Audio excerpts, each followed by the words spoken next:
There's someone here in Frontierland I'll bet you'd like to greet. Who? The one and only... Mickey Mouse! He sure gets around. He may be the boss, but he sure likes to keep in touch.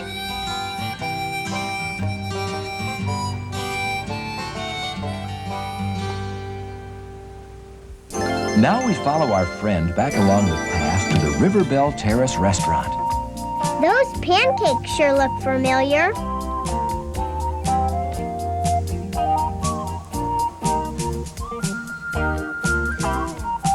Ah, it's Mickey. Did you know there are more than 55 places to eat at Disneyland? That's sure a lot. Something for everyone's tastes.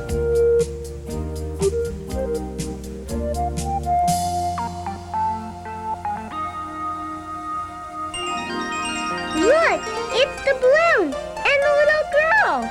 Looks like they're both heading to Fantasyland. A place where anything is possible.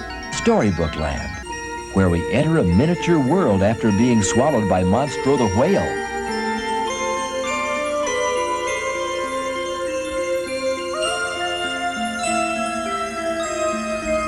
The Casey Jr. train offers guests another view of these storybook settings.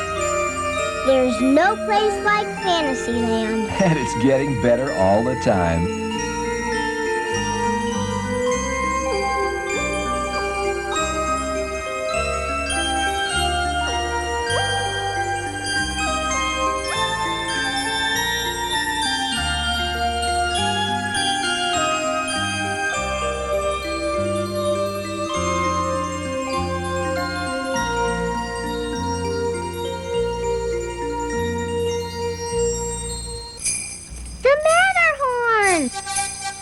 These bobsleds whisk us up, around, and into the mountain, complete with its own snow monster that roams within the dark ice caves.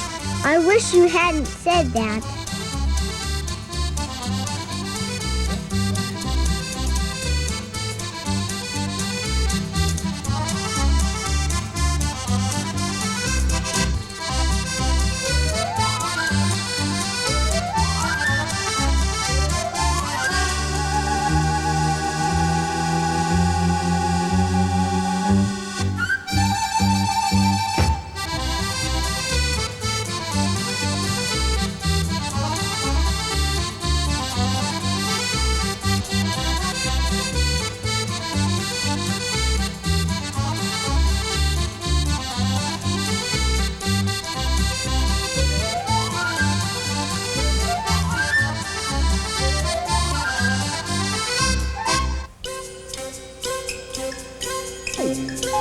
Our final Fantasyland destination is the It's a Small World attraction.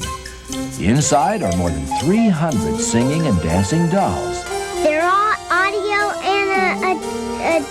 Well, what you mean is audio animatronic. Right. In this case, it means they span the world with music and song.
Has Disneyland always been like this?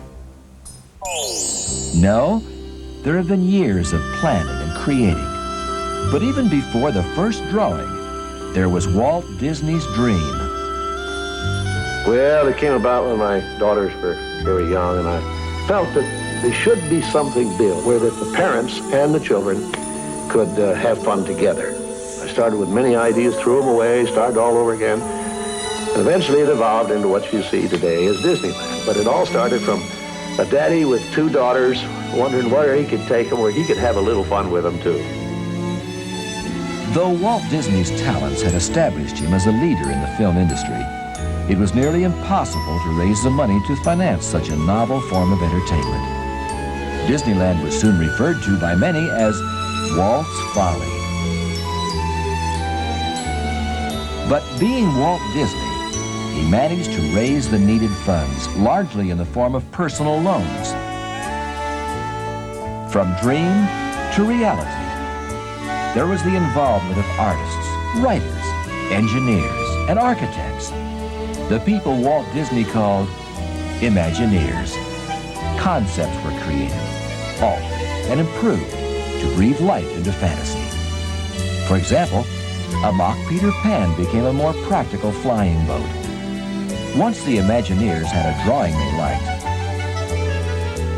the model shop built a replica. When that was approved, it was full speed ahead.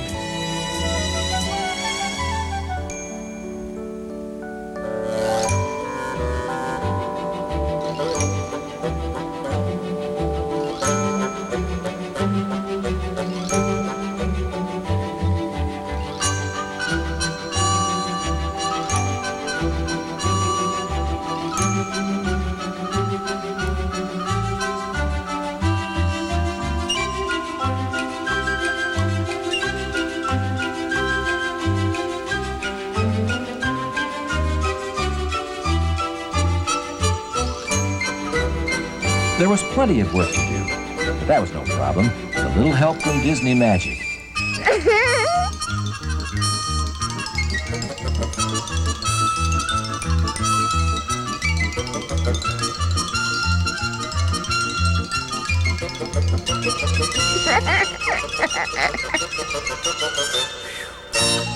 And the final touch, the brass ball high atop the Disneyland flagpole. Through this historic television footage, we're able to join the opening day celebration, exactly a year and 1 day after Disneyland was no more than a drawing on paper. I remember when we opened, we didn't have enough money to finish the landscaping, and I had Latin tags on all of the weeds. Whether ready or not, Disneyland was a fantastic success.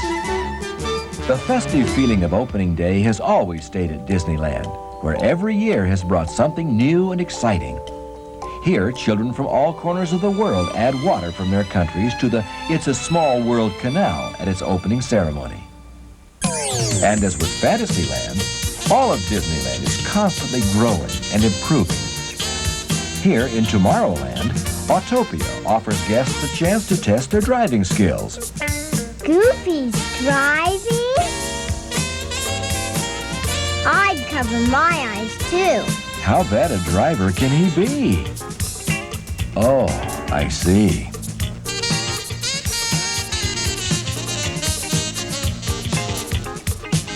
Look! It's the monorail! It passes through most of Tomorrowland.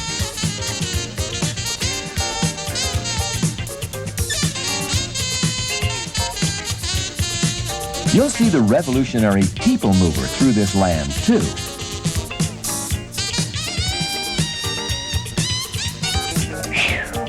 We made it back in one piece. Now we're skyward bound. Below us are the submarines that take guests 20,000 leagues under the sea. Wow! Now, into the delightful America Sings. Can I tell about this one? Go right ahead. These two fellas take us on a trip through America's musical past. How am I doing? So far, so good.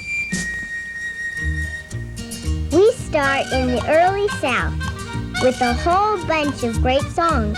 A whole bunch of great songs? Yeah! You mean like Dixie, Little Liza Jane, Camptown Races, and My Old Kentucky Home? Yeah, that's right.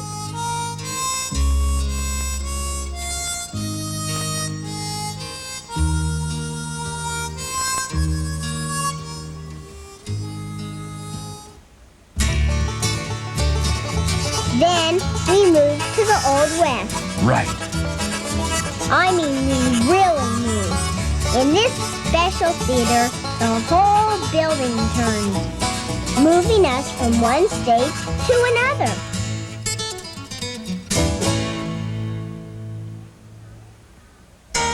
Next stop, the gay 90s, with another medley of great songs. Such as You know. The Bowery, After the Ball is Over. Bill Bailey, Wandering Boy. Sweet Adeline, The Old Gray Mare.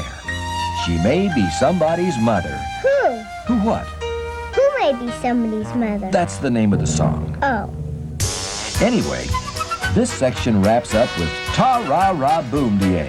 Ta-ra-ra-boom-de-ay. That's fun to say. Ta-ra-ra-boom-de-ay. Ta-ra-ra. It's really time to move on. Oh, okay. Now we're back in the modern times. With songs like A Tisket a Tasket, Boo-Hoo, Jada, and Singing in the Rain. Gee, that doesn't sound like modern times. That's just 'cause you're too young to know any better.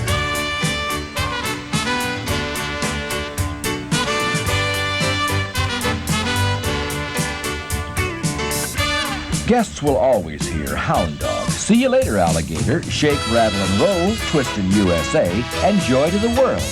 All sung in ways you'll never forget. Next door is Space Mountain. Ooh, I like Space Mountain. It's like flying through the cosmos in a rocket. Well said. What's a cosmos? Just read the script.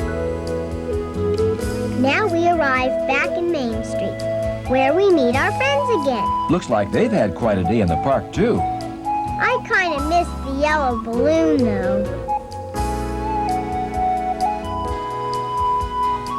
Hey, what's she looking at? Oh, wow! There must be hundreds of them. I've always heard that Disneyland is a magical place.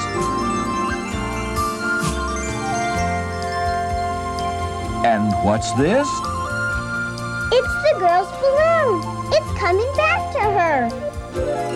Wow! Look! Can we come back again? Of course we can. And each time it'll seem as fresh and as amazing as ever.